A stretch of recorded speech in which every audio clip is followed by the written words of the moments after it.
Então, neste trecho de Atos dos Apóstolos, capítulo 8, do versículo 14 ao versículo 25, nós temos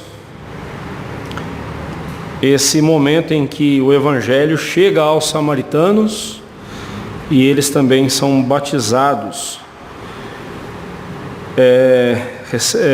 Eles eram batizados em nome do Senhor Jesus e também receberam o Espírito Santo. E depois nós temos essa situação com Simão, o mágico.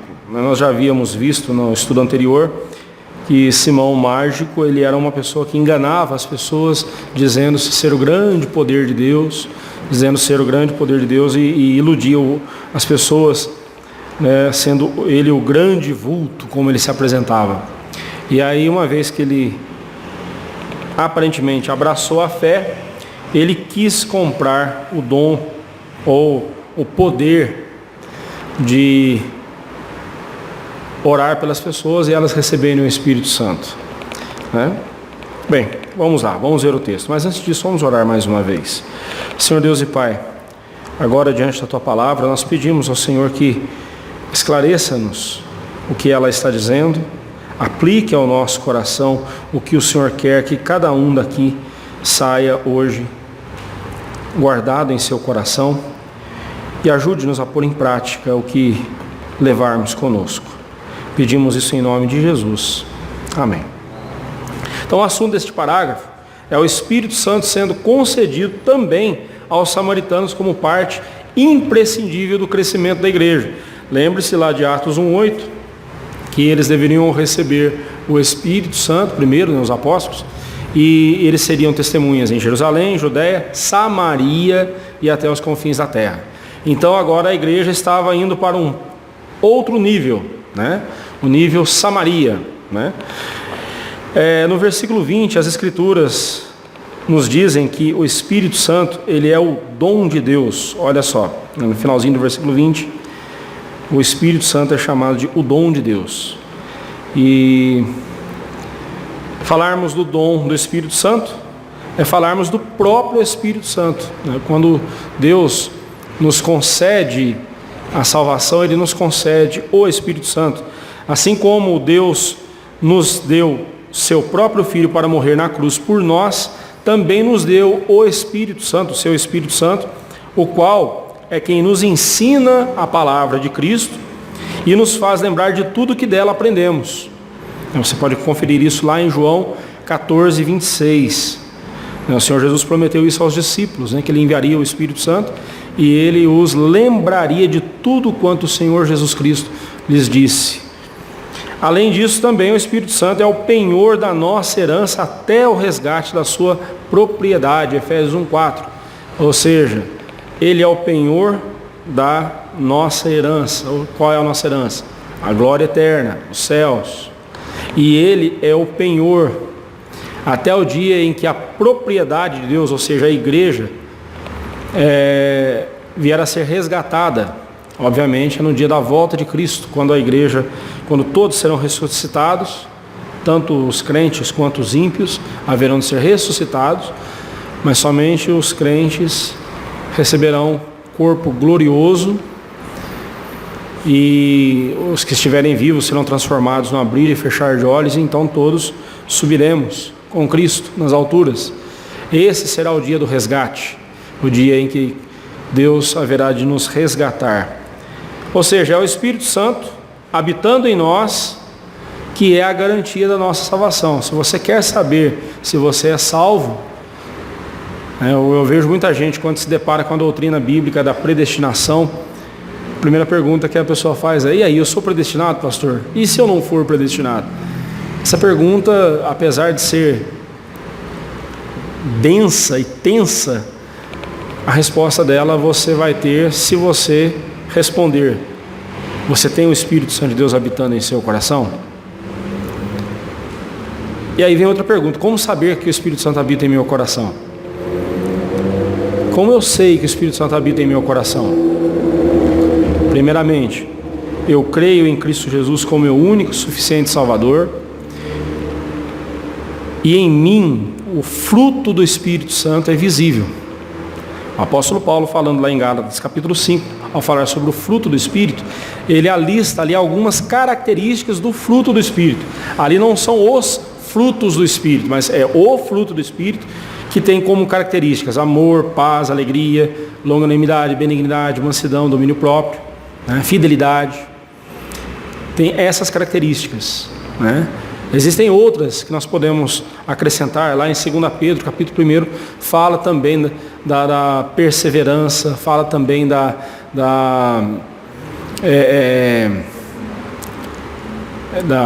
mansidão, já foi, né? Bem, o texto lá fala de outras características, né, de um verdadeiro crente. Poderíamos também dizer que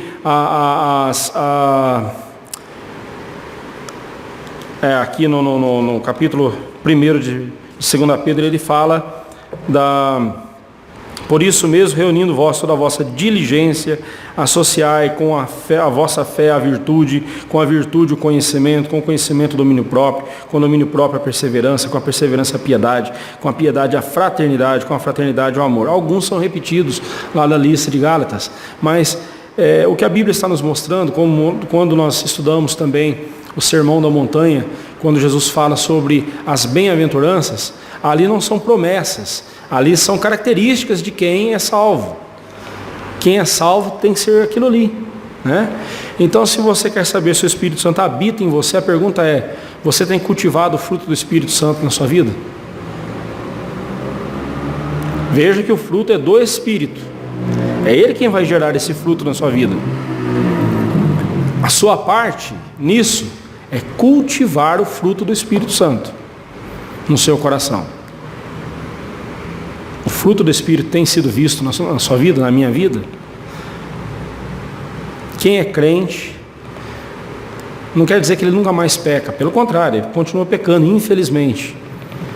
Mas o crente, ele é reconhecido pelo fato de que ele cultiva o Espírito Santo. Bem, mas esse é assunto para outro dia, né? Que aqui no texto de hoje nós temos muitas outras verdades que eu tenho que trabalhar com os irmãos aqui. Só ainda ressaltando que é Ele também quem regenera o coração do pecador, dando-lhe a vida em Cristo Jesus, conforme nós vemos lá em Romanos 8, versículo 11. Se habita em vós o Espírito daquele que ressuscitou a Jesus dentre os mortos, esse mesmo que ressuscitou a Cristo Jesus dentre os mortos, vivificará também o vosso corpo mortal por meio do seu Espírito que em vós habita. Então, o Espírito Santo não somente nos deu a nova vida em Cristo, a salvação, né? Ele quem opera essa regeneração em nosso coração, como também Ele regenerará o nosso corpo mortal no dia da volta de Cristo. É Ele quem nos ressuscitará e nos regenerará, né, o nosso corpo mortal para a glória de Deus. Veja como que a pessoa do Espírito Santo é importante na vida do crente, né?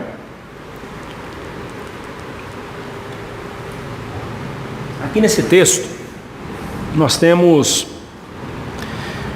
3 verdades sobre o Espírito Santo que eu quero destacar com você aqui. Primeiramente, do versículo 14 ao versículo 17, nós vemos que o Espírito Santo de Deus, o qual nos foi dado, nos foi outorgado, primeiramente, ele unifica a igreja de Cristo. Versículo 14 ao verso 17, né? Então, no versículo 14, vemos que quando os apóstolos, estando ainda em Jerusalém, eles ficaram sabendo que Samaria também receberam a palavra de Deus, eles trataram de enviar para lá os apóstolos Pedro e João, né? Muitos especulam aqui sobre o fato de os apóstolos terem mandado Pedro e João para Samaria. Será que foi para aprovar o trabalho de Filipe? Lembre-se que quem estava evangelizando Samaria era Filipe. Olha lá o versículo 4 ao versículo 8. Filipe que estava evangelizando em Samaria. Então, será que foi para autenticar o trabalho dele? Faltava a Filipe o dom do Espírito Santo? Havia algo errado e precisava ser adequado na igreja de Samaria? Todas essas perguntas têm respostas. Primeiramente, o trabalho de Filipe não precisava da aprovação dos apóstolos, pelo fato de que o evangelho que Filipe pregava era exatamente o mesmo dos apóstolos, era o próprio Cristo e o reino de Deus. Olha lá o versículo 4 e versículo 12, né? Lendo novamente, versículo 4 diz assim, que ele ia por toda parte pregando a palavra. No versículo 12 fala que eles deram crédito ao que Filipe lhes ensinava a respeito do reino de Deus. Então, era essa a mensagem dos apóstolos. Então não faltava nada à mensagem de Filipe. Não havia nada de inadequado, não faltava a Filipe o dom do Espírito Santo, pois ele mesmo era cheio do Espírito Santo. Ele era um dos diáconos que foram escolhidos, um dos 7 que foram escolhidos. E uma das características dos diáconos, dos 7 que foram escolhidos, a primeira junta diaconal, é que eles eram homens cheios do Espírito Santo e de sabedoria. Então não faltava o Espírito Santo para Filipe. Não havia nada de inadequado com os crentes samaritanos, pois tudo o que precisavam para ser salvos, eles já tinham. Eles creram na palavra de Deus anunciada por Filipe. Mas no versículo 15 e 16, lemos que qual foi a razão pela qual os apóstolos enviaram para lá Pedro e João. E a razão foi, os quais descendo para lá, oraram por eles para que recebessem o Espírito Santo, porquanto não havia ainda descido sobre eles, sobre nenhum deles, mas somente haviam sido batizados em o nome de Jesus. Essas passagens são muito importantes, especialmente porque, para você ajudar os nossos irmãos pentecostais a entenderem que não existe esse negócio de segunda bênção como eles pregam. O que é a segunda bênção que os nossos irmãos pentecostais pregam? Eles creem o seguinte: você recebeu a Cristo como seu Senhor e Salvador, mas é necessário que um dia você seja batizado com o Espírito Santo. E ser batizado com o Espírito Santo implica em orar em línguas, profetizar, ter o que se chama de dons extraordinários. Se você conversar com irmãos, com alguns desses irmãos, ou com alguns dos nossos que vieram de igrejas pentecostais, você vai ficar sabendo que um sentimento de frustração toma conta do coração de muitos daqueles irmãos, pelo fato de que eles não receberam o dom de línguas. Eles até ouvem outros orando lá, dizem que é dom de línguas, Eu particularmente não creio. E aí, muitos que não conseguem receber esse dom, uns para não ficarem por baixo, ou para não ficarem se sentindo excluídos, forjam, inventam que estão orando em línguas. Outros vivem tão tristes. Puxa vida, por que eu não recebo esse dom? E passam boa parte das suas vidas pedindo esse dom para Deus. Então, um grande pregador aí dos nossos dias, um excelente escritor, até vou dizer o nome, até para você não ter problema, John Piper. John Piper disse que ele ora a Deus pedindo o dom de línguas. Orou a Deus, ou ora, coisa assim. Já ouvi falar que parece que ele tem esse dom, Deixando o dom de línguas de lado, isso aí é um estudo que eu poderia dar à parte para os irmãos, mas eu particularmente eu não creio que ele exista hoje. O que existe hoje em dia aí é fruto da emoção. É puramente uma descarga emocional. E em muitos casos, fingimento mesmo. Sei que é duro isso que eu estou dizendo, parece pesado isso que eu estou dizendo, mas veja bem, os nossos irmãos pentecostais pegam textos como esse aqui para dizer, veja bem, eles haviam sido batizados em nome de Jesus, mas ainda não tinham o Espírito Santo. E aí? Esse texto, numa primeira lida, ele é um prato cheio para a defesa pentecostal da tal segunda bênção. Mas será que esse texto, esse e outros textos em Atos defendem isso mesmo? Vamos lá? Aqueles que creem que após a conversão de uma pessoa é necessário que ela receba uma segunda bênção, isto é, a visitação do Espírito Santo para se tornarem cheios dele, tomam este e outros textos para dar base. Contudo, este texto não dá base para tal afirmação e nem mesmo tal afirmação está de acordo com o restante das Escrituras. Vamos lá? Duas questões que precisam ser respondidas aqui. Primeiro, por que foi preciso os apóstolos Pedro e João orarem para que os samaritanos recebessem o Espírito Santo em vez de Filipe? Por que Filipe mesmo não fez isso? 2. Por que Filipe batizava somente em nome de Jesus e não na fórmula trinitária dada pelo Senhor Jesus em Mateus 28, 19, em nome do Pai, e do Filho e do Espírito Santo? Por que ele batizava só em nome de Jesus? Aliás, em Atos dos Apóstolos, em lugar nenhum você vê a fórmula. Eles batizando em nome do Pai, do Filho e do Espírito Santo, sempre em nome de Jesus. Por quê? Vamos lá. Quanto à primeira questão, porque foi preciso João e Pedro ir lá orar por eles, para que recebessem o Espírito Santo. Quanto à primeira questão, devemos lembrar que a autoridade sobre a igreja estava na mão dos apóstolos. Filipe, apesar de ser um pregador do evangelho e tudo mais, ele era diácono. Nessa época, os presbíteros mesmo, os presbíteros e diáconos, tinham liderança na igreja, assumiam liderança na igreja, mas a responsabilidade estava na mão dos apóstolos. Lembre-se que o Novo Testamento estava sendo ainda escrito, ou melhor, estava começando a ser escrito. A Bíblia que eles tinham era só o Antigo Testamento. O Novo Testamento ainda não existia.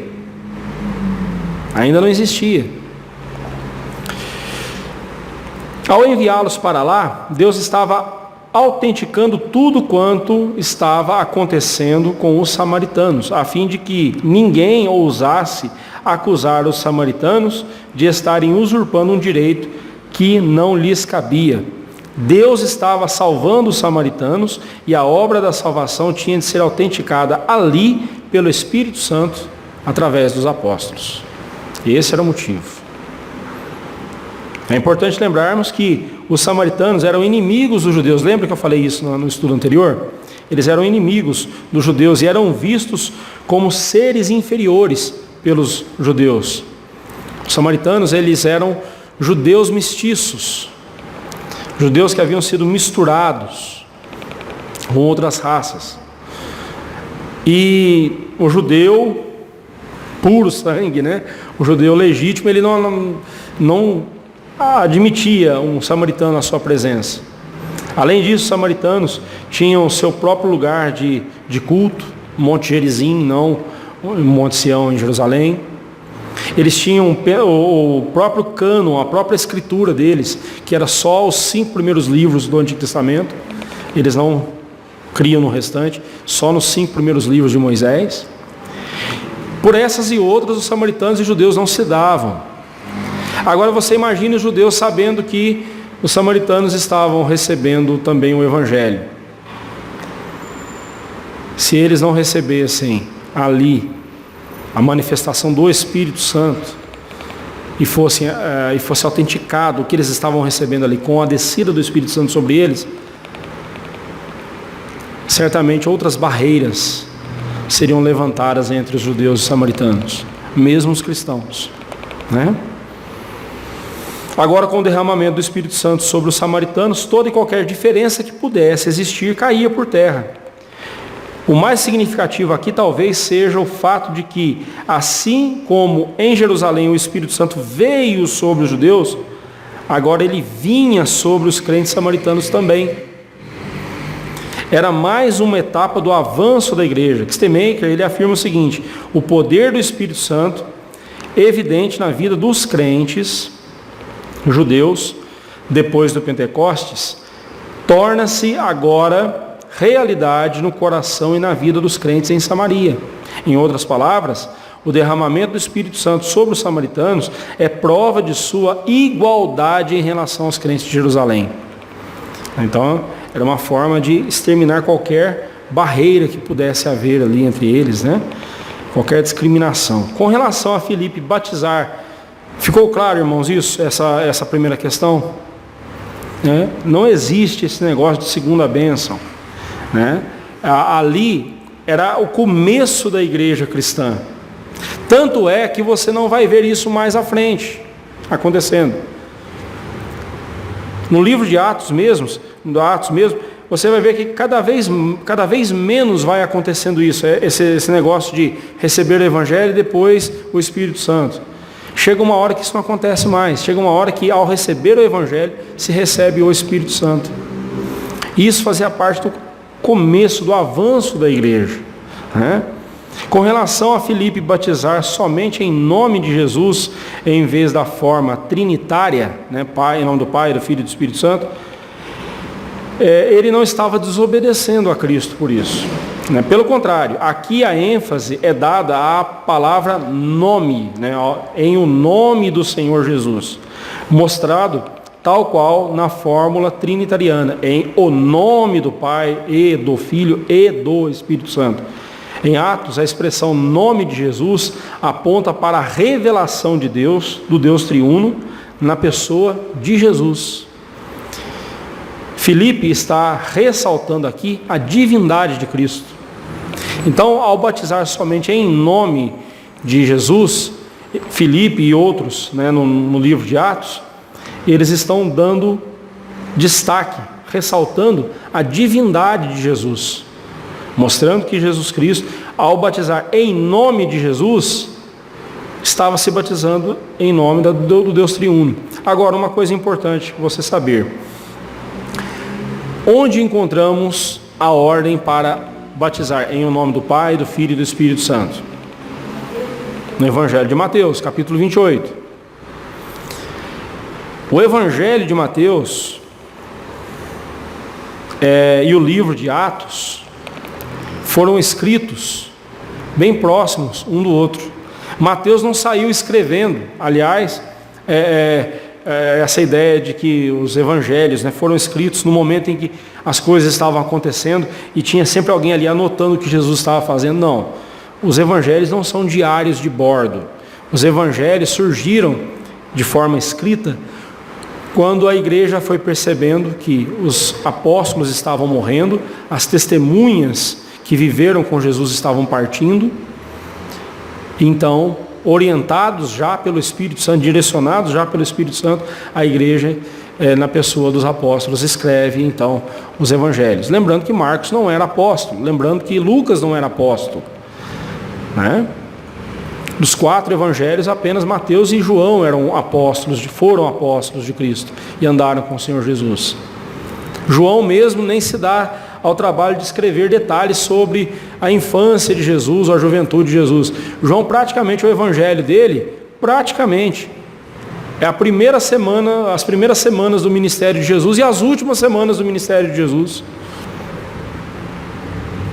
Porque João estava focado em transmitir uma mensagem, a mensagem do evangelho. O que é o evangelho? O evangelho é o próprio Senhor Jesus,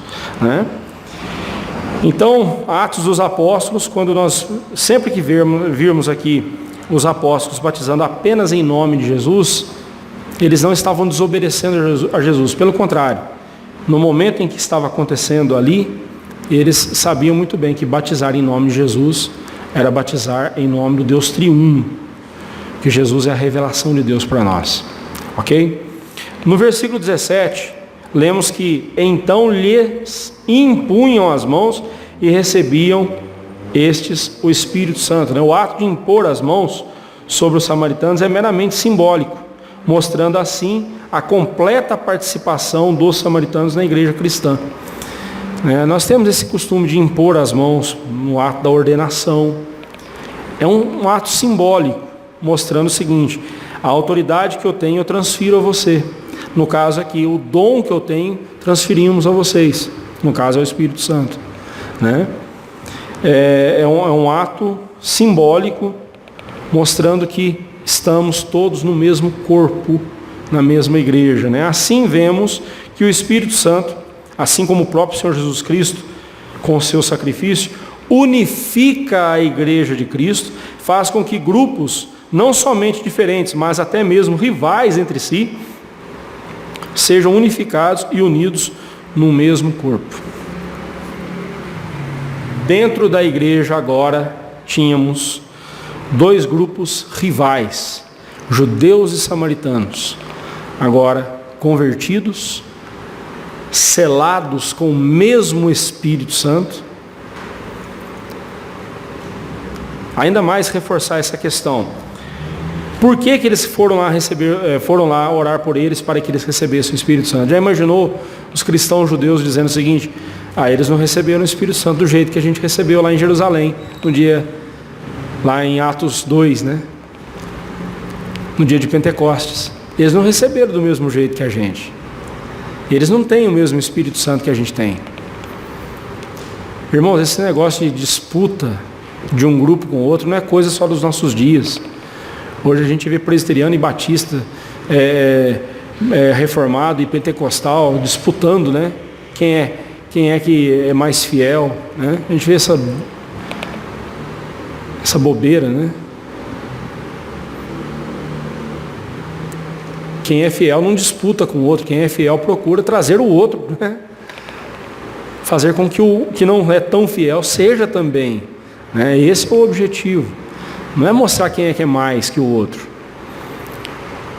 Mas ali nós vemos o Espírito Santo unificando esses dois grupos, que eram rivais entre si, né? Em 1 Coríntios 12, 13, a palavra de Deus diz: pois em um só Espírito todos nós fomos batizados em um corpo, quer judeus, quer gregos, quer escravos, quer livres, e a todos nós foi dado beber de um só Espírito. É o Espírito Santo que unifica, é quem unifica a igreja de Cristo. É Ele quem liga os salvos ao corpo de Cristo. É o Espírito Santo no coração da pessoa que mostra a união dela com Cristo. É o Espírito Santo o único que pode unir aqueles que por motivos diversos um dia estiveram separados. E ao uni-los, Ele os torna um só corpo, o corpo de Cristo. Em Efésios 4, 3 e 4 nós lemos: nós somos exortados a esforçando-vos diligentemente por preservar a unidade do Espírito no vínculo da paz. Há somente um corpo e um Espírito, como também fostes chamados numa só esperança da vossa vocação. É o Espírito Santo quem unifica a igreja, mas é a igreja que deve diligentemente preservar essa unidade promovida pelo Espírito Santo, mesmo quando dentro dela houver as mais diferentes pessoas. Para isso é preciso que todos tenham uma só esperança, um só pensar. Irmãos, aqui nós temos pessoas que pensam que nós somos diferentes uns dos outros, a nossa formação, a nossa criação, né? E o objetivo aqui não é você ficar parecido com o pastor, a menos que o pastor seja parecido com Jesus.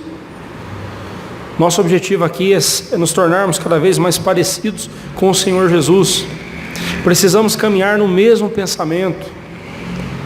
Podemos ter uma ou outra opinião diferente, mas no que tange às coisas importantes da fé, não podemos agir e pensar de forma diferente.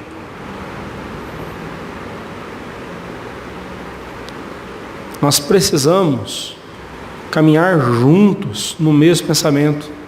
E a única pessoa que pode fazer isso, pode fazer com que diferentes pensem igual e caminhem juntos, essa pessoa é o Espírito Santo. É o Espírito Santo no coração de cada um de nós. Por isso que o Espírito Santo na vida do crente, ele é vital, ele é importantíssimo. A obra da salvação sem o Espírito Santo não se completa. Porque é o Espírito Santo quem nos santifica, é Ele quem nos molda, trabalha o nosso coração, retira do nosso coração o que não presta. É Ele quem coloca em nosso coração a palavra de Deus, aplica em nosso coração e nos enche de poder para praticar a palavra de Deus. E aí eu pergunto, você tem se esforçado diligentemente para derrubar quaisquer diferenças entre nós, para mantermos essa unidade no Espírito Santo? Você tem alguma dificuldade com algum irmão? Dentro da igreja existe alguém que te desse atravessado e você até hoje não sentou para resolver isso com a pessoa?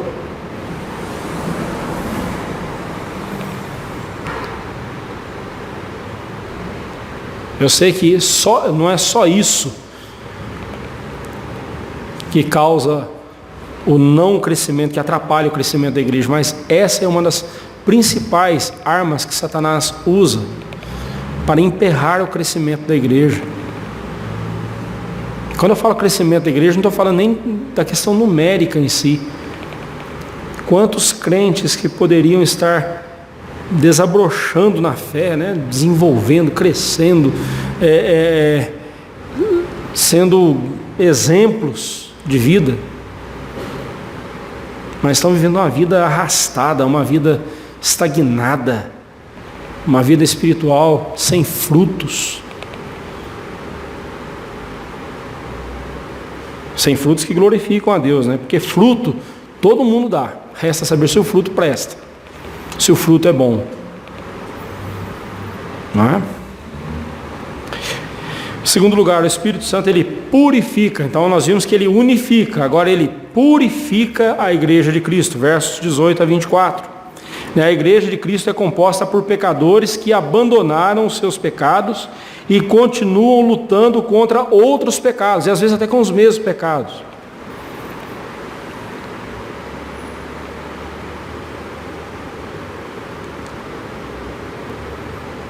Às vezes até com os mesmos pecados. Pode ser que você esteja lutando contra um pecado há muitos anos, e de vez em quando você acaba caindo nele. É uma luta constante. A vida cristã é essa luta constante. Você não perdeu o Espírito Santo porque você pecou. Você o entristeceu, é diferente. Você o entristeceu quando você decidiu pecar. Mas o Espírito Santo não se retira do seu coração, nem mesmo quando você peca. O que para mim, eu não vejo como menos pior do que se ele se retirasse. Para mim, tão terrível, tão pior quanto o Espírito Santo se retirar do coração de uma pessoa, como acontecia no Antigo Testamento, é ele habitando no coração de uma pessoa, estando entristecido porque a pessoa decidiu pecar em vez de fazer a vontade de Deus.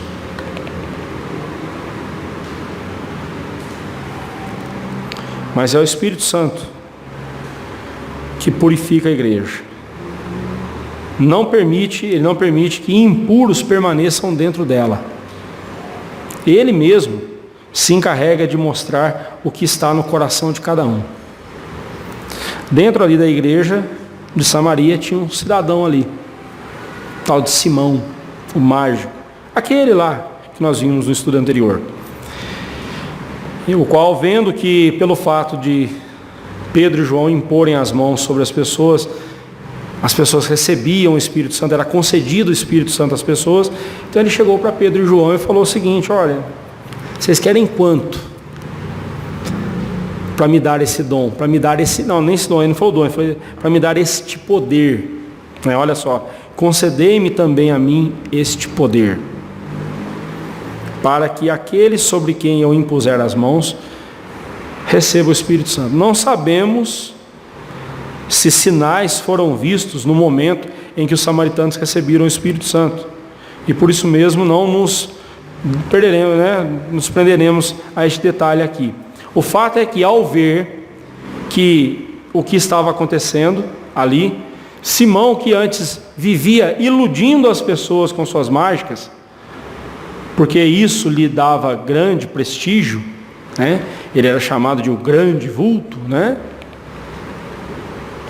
Ao ver que, pelo fato de os apóstolos imporem as mãos sobre as pessoas, elas recebiam o Espírito Santo, ele julgou que, com o seu dinheiro, pudesse adquirir essa habilidade, esse poder, Daí a prática de querer comprar o favor divino para fins de engrandecimento pessoal recebe o nome de simonia. Tem a ver com Simão. Então, quando um pastor ele usa a posição dele para conquistar dinheiro, para pegar dinheiro do povo, ele está praticando simonia. Ou quando ele usa o poder, ou um líder religioso usa o poder dele, poder, né? Não tem poder nenhum, mas o cargo dele para benefício próprio, o nome disso é simonia. Né? É uma referência aí a Simão, o mágico. A julgar pela resposta de Pedro nos versículos 20 a 23, nós vemos que a motivação de Simão era pecaminosa e merecia condenação divina. Olha o que Pedro diz para ele. Pedro, porém, lhe respondeu: o teu dinheiro seja contigo para a perdição, porque pois julgaste adquirir por meio dele o dom de Deus. Literalmente Pedro está dizendo: vá para o inferno com o teu dinheiro. Sei que essa expressão é pesada, né? Se você ouvir um apóstolo, um pastor ou um crente dizer isso, vá para o inferno com o teu dinheiro, assusta, né? Mas era isso que Pedro estava dizendo aqui para ele. Vá para o inferno com o teu dinheiro. Teu dinheiro seja para a tua perdição. Perdição é o quê? É o inferno. Vá para o inferno com o teu dinheiro. Ainda que essas palavras soem ofensivas e grosseiras, é importante destacarmos aqui o zelo de Pedro para com a glória de Deus e a honra do Espírito Santo. Né? Simão pensava que poderia comprar o Espírito Santo, como com certeza fizera no passado, pagando para aprender truques de mágica que o fizeram ser admirado e temido pelos homens. Ali não era um truque de mágica, ali era o poder de Deus.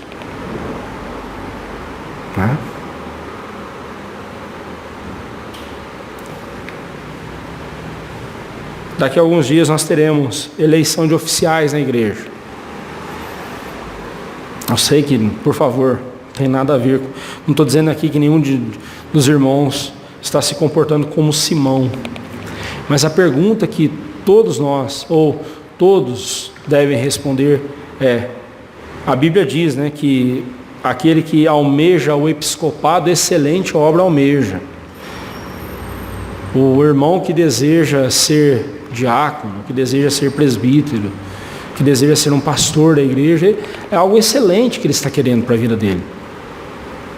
Muito excelente.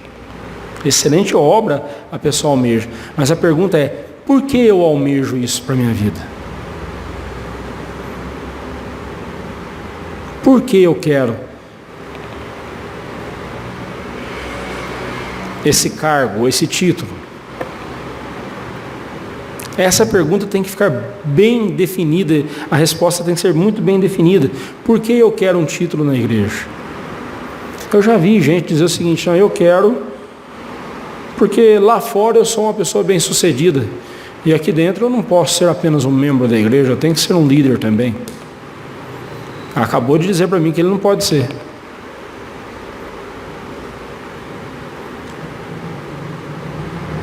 Você pode desejar, pode almejar uma excelente obra, mas quais são as suas motivações? Simão queria algo maravilhoso para a vida dele. Não era maravilhoso você poder orar pelas pessoas e conceder a elas o dom do Espírito Santo? Você está falando aqui de salvação. Mas qual foi a motivação de Simão? A julgar pela resposta de Pedro, a motivação de Simão foi totalmente espúria. Foi totalmente condenável. Continuando, Pedro diz: não tens parte nem sorte neste ministério, porque o teu coração não é reto diante de Deus. Como que Pedro sabia do coração de Simão?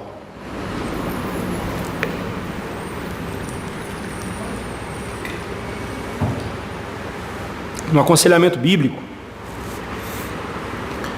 eu sempre digo para a pessoa: eu só posso saber por que você fez o que você fez, eu só posso saber o porquê se você me disser. se você não for sincero comigo e me disser quais foram as motivações do seu coração em fazer o que você fez, eu não posso fazer nada. Eu posso julgar as suas ações, se elas foram corretas à luz das Escrituras ou se elas foram pecaminosas. Mas eu só posso, as suas ações eu posso porque elas são visíveis.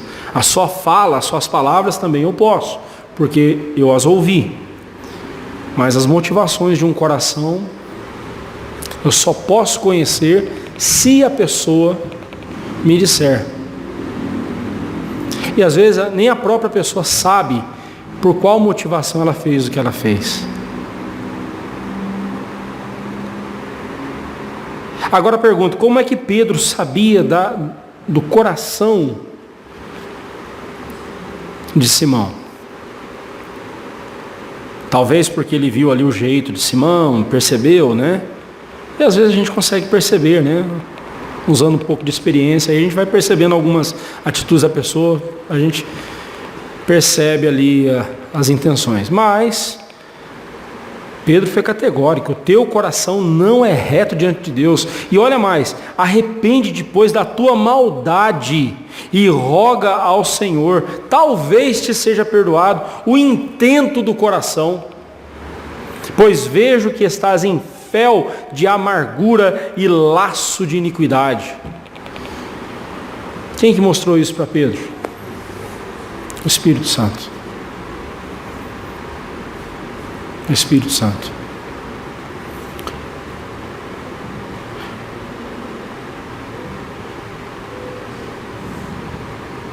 Simão foi excluído completamente por Pedro da comunidade da fé. Estaria Pedro aqui exercendo a autoridade que Jesus lhe deu de o que ligares na terra terá sido ligado no céu. Aquele texto ali é um texto de disciplina. Certamente Pedro estava colocando em prática a autoridade que lhe foi dada. Certamente, né? Não estou dizendo que Pedro tem as chaves dos céus, não, tá? Isso é outra história, tá? Ele estava totalmente desqualificado para receber o Espírito Santo, pois o seu coração não era reto diante de Deus. E também não podia ser um proclamador e mestre das boas novas do Evangelho de Cristo. Mas havia esperança para ele desde que se arrependesse da maldade do seu coração e rogasse a Deus por perdão. Pedro mostrou-lhe que somente uma atitude sincera de arrependimento e de clamor desesperado por Deus poderia abrir-lhe a porta do perdão. No versículo 23, ao retomar a questão, mostrando que estava, mostrando a situação do coração de Simão, Pedro ressalta a terrível miséria e desgraça em que estava envolta a alma de Simão. Não obstante, ele ter até se batizado, né? Lá no versículo 13, a Bíblia diz que o próprio Simão abraçou a fé e tendo sido batizado, até o próprio Simão foi batizado, né? Isso nos mostra que o simples cumprimento de um sacramento não torna ninguém um salvo de verdade. Eu conheço muita gente que foi naqueles cultos, né, pentecostais que estava tendo ali batismo, e a pessoa entrou na fila e foi batizada. Como diz, aceitou Jesus naquele momento, e o pastor assim, já aceitou Jesus, vem aqui, se batiza logo, né? E batizou a pessoa, e a pessoa foi embora, né? Não ficou, não permaneceu. Entre nós, meus irmãos, praticamente todo culto tem uma pessoa diferente, que passando pela rua entra aqui na igreja e nunca mais volta. Vem uma vez, nunca mais volta. Mas não é o simples fato de alguém cumprir um rito religioso que torna a pessoa salva. É necessário que haja arrependimento, confissão de pecado, busca pela salvação em Cristo Jesus. E Pedro falou isso para Simão. Mas observe que Simão havia sido batizado. Então eles cometeram um erro ao batizar Simão. Lembremos que a igreja estava no começo. Muitas das práticas que temos hoje, os irmãos do passado não tinham. Quer ver, por exemplo, a prática do catecúmenos, né? A prática do discipulado, catecúmenos. No começo da igreja cristã não tinha isso. Não tinha esse negócio de você ficar 1 ano, 2 anos, fazendo uma classe de discipulado para depois ser recebido na membresia da igreja. Lá era assim, a pessoa cria, já era batizada e pronto, e ia e seguia em frente. Mas por causa de pessoas como Simão, que depois de terem sido batizadas, desonravam o nome de Cristo, porque mostravam não ter tido conversão alguma, algum tempo depois a igreja cristã adotou a prática do catecúmenos, ou seja, o tempo que os apóstolos tiveram com o Senhor Jesus, a pessoa tinha que ter com um discipulador. Os apóstolos tiveram 3 anos com o Senhor Jesus. Na igreja cristã, lá no começo, adotou-se essa prática.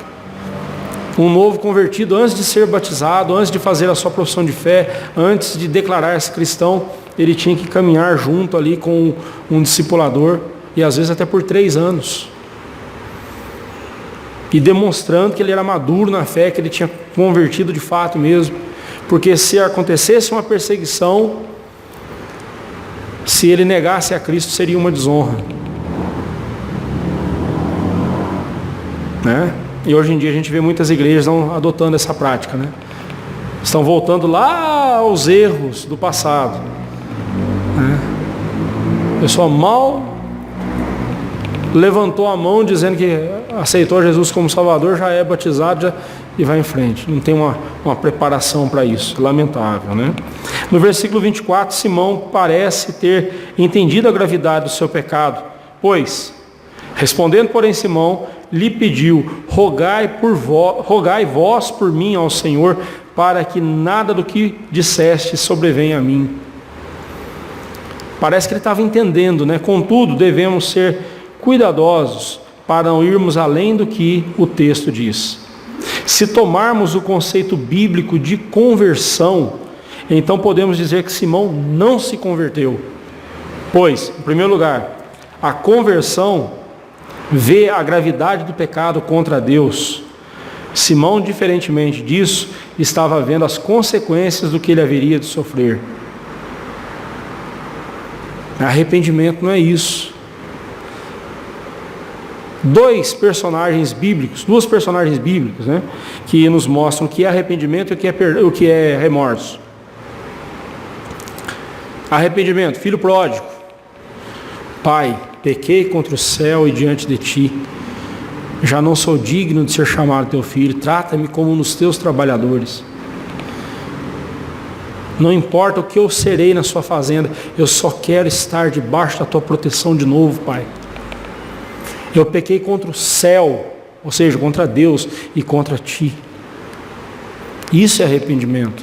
O arrependimento vê o mal que ele fez para o outro e a desonra que ele trouxe para o nome de Deus quando pecou. O remorso não. Caim é um exemplo de remorso. Quando Deus falou, né, sentenciou Caim diz assim: é grande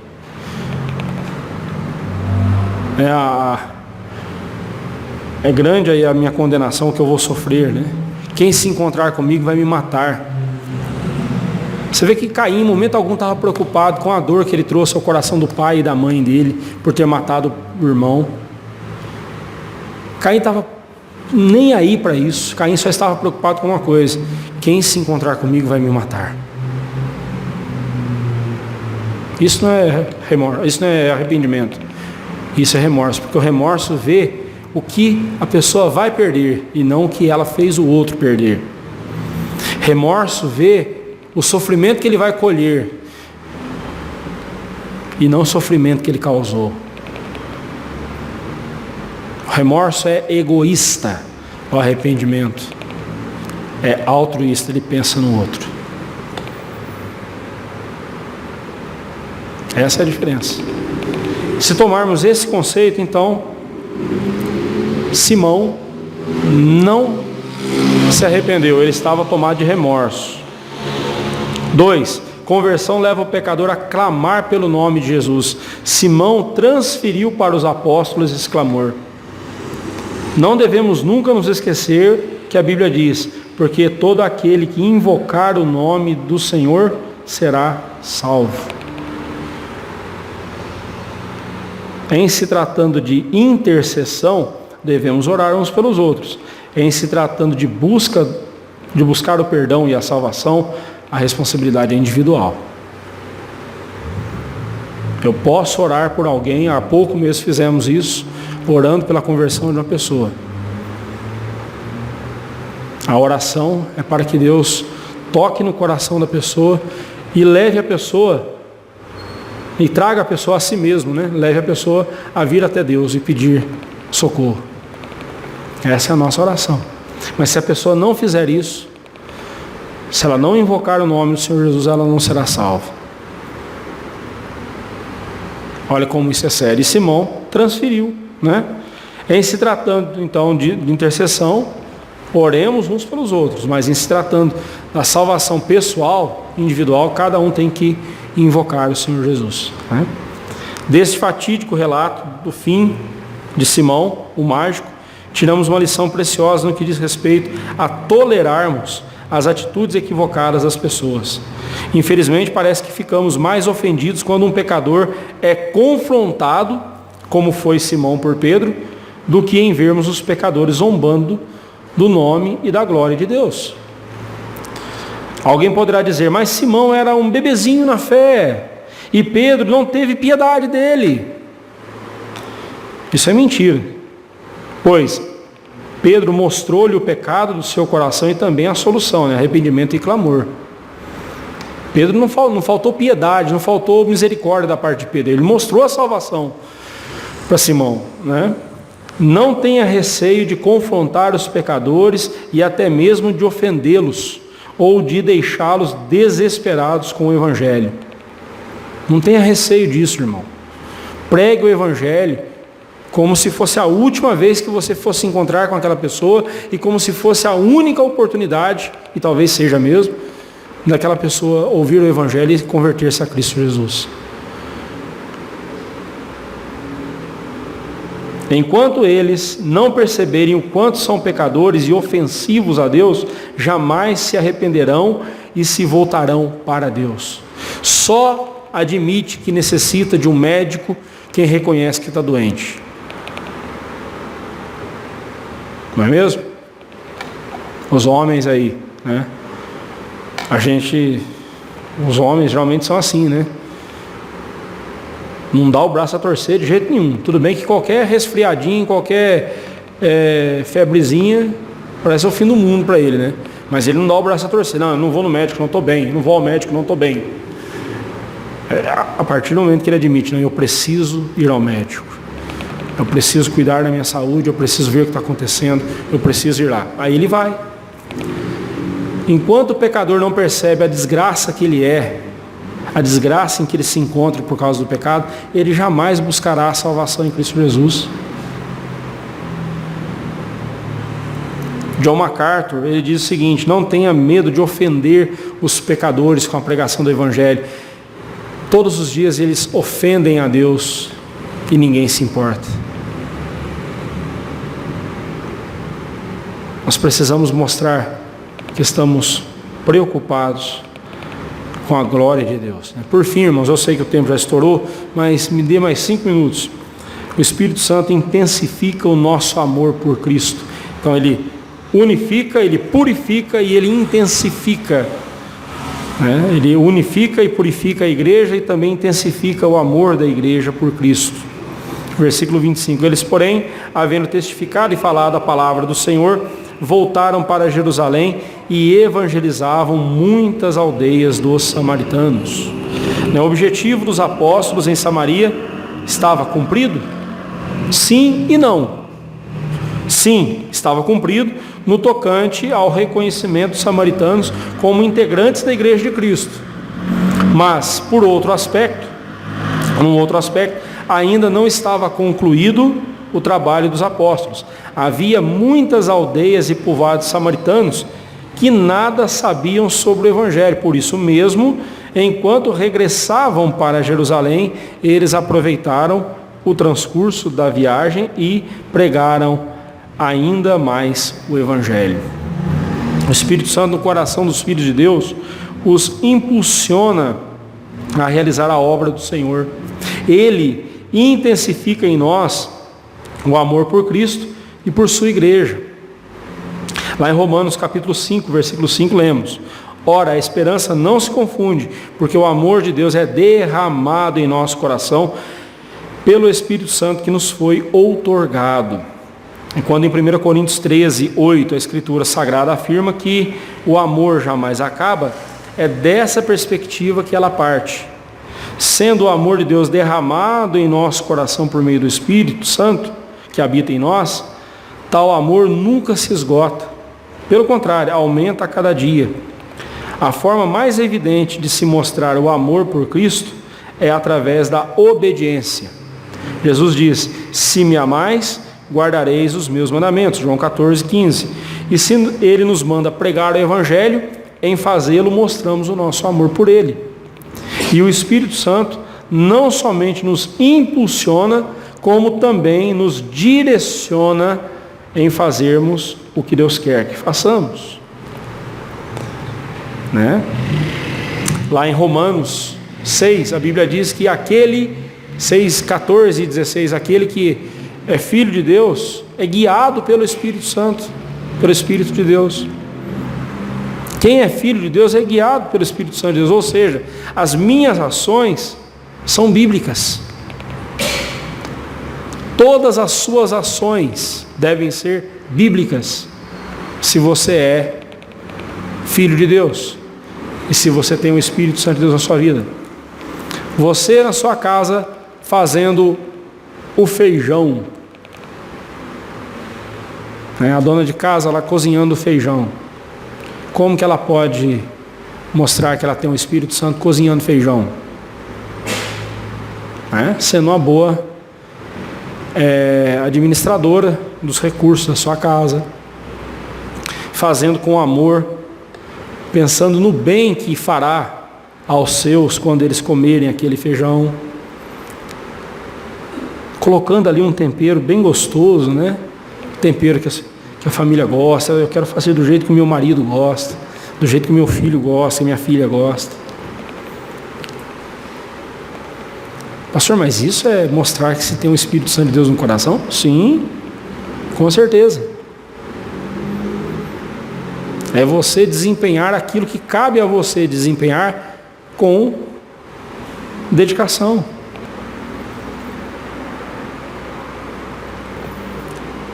É você fazer bem o seu trabalho para a glória de Deus e, acima de tudo, mostrar Cristo, anunciar o Evangelho. Às vezes a gente pensa em pregar o Evangelho, em pregação do Evangelho somente quando se fala, né? Sim, esse é o principal jeito. A fé vem pelo ouvir. Mais à frente aqui no livro de Atos nós veremos que num determinado momento ali eles viram a graça de Deus naqueles irmãos. Porque a graça de Deus é algo que a gente vê nas pessoas.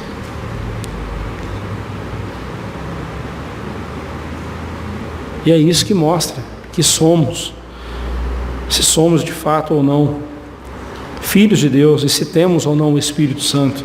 Pregue o Evangelho, não dê por acabado o seu trabalho enquanto houver fôlego em seus pulmões, enquanto houver pessoas que precisam conhecer a verdade de Cristo. Quando o cansaço bater, lembre-se de que o amor de Deus foi derramado em seu coração pelo Espírito Santo que habita em você. E o amor de Deus em seu coração é intensificado pelo Espírito Santo. Não estou falando aqui que você não pode descansar, não é isso. Mas sabe aquela pessoa para quem você pregou várias vezes? Aí você já está naquele pensamento assim: eu acho que eu estou lançando pérola para porco. Cuidado. Insista um pouco mais. Pregue um pouco mais. Não desista dessa pessoa. Quantos pecados você cometeu desde o dia da sua conversão até hoje? Não dá nem para saber, né? Foram vários, né? Foram muitos, né? Deus não desistiu de você por causa disso. Ele te perdoou todas as vezes que você pediu perdão. Ele te perdoou. É esse amor que tem que estar no seu coração e no meu coração. É fruto do Espírito Santo. O que Deus quer que façamos? Que vivendo cheios do Espírito Santo, primeiro, lutemos pela unidade da Igreja de Cristo, preservando-a com todo o nosso empenho. 2, lutemos contra o pecado e contra a zombaria do santo nome de Cristo. Não, por favor, irmão, não replique piadinha de WhatsApp que tem o nome de Deus. Ah, pastor, mas era uma piadinha até bíblica. Piorou, você está usando a Bíblia como piada.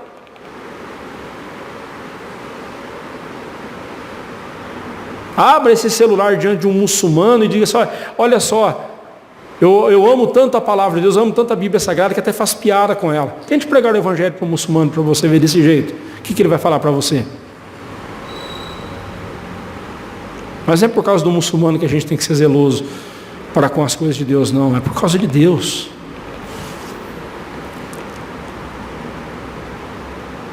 Não tomarás o nome do Senhor teu Deus em vão. Quantas vezes no dia nós blasfemamos contra o nome de Deus ou colocamos o nome de Deus em assuntos banais, em assuntos que não visam glorificar o nome dEle.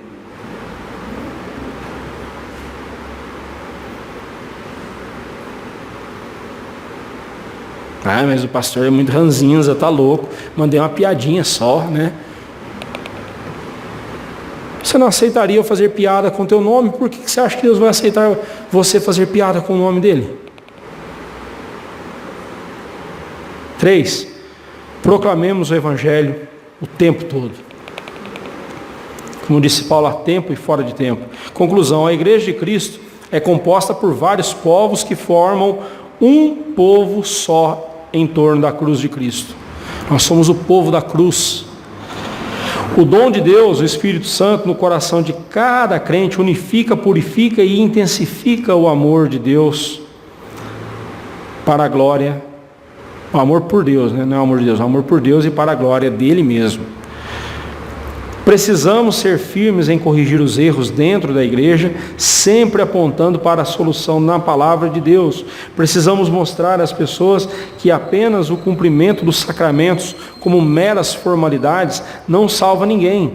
Precisamos mostrar que a graça de Deus é de graça para nós e querer adquiri-la por méritos nossos é um insulto a Deus.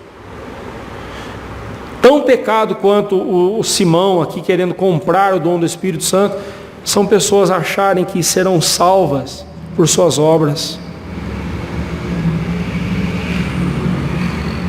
E olha, conheço muito crente que tem essa conversinha, viu? Se Deus achar que eu mereço, meu irmão, se Deus for lhe dar o que você merece, Ele vai te dar do inferno, porque é só isso que a gente merece. Precisamos dedicar nosso tempo e recursos na expansão do Evangelho, e tudo isso para a glória de Deus. Que Ele assim nos abençoe, que Ele assim nos guie, nos unifique, nos purifique e intensifique o nosso amor por Ele, para a honra e para a glória dEle. Amém.